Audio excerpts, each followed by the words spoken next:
ba na isang tren sa ilalim ng karagatan ang pinaplanong gawin na babiyahe mula India hanggang UAE? All aboard! Na-imagine nyo ba na pinangpamasada at sinasabihan lumangoy ang ibang lamang dagat habang sakay ng tren? Posible na raw yan.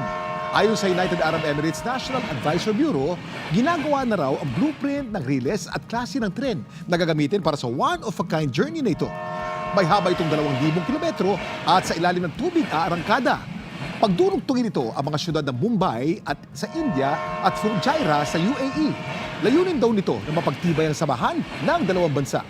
Maliban sa transportasyon, maaari din daw itong gamitin sa pagpapalitan ng produkto gaya ng langis at ng tubig. Dapat alam mo na kilala ang UAE sa mga ambisyosong proyekto tulad ng pinakamataas na gusali hanggang sa paggawa ng mga artipisyal na isla. Yan ang dapat alam mo.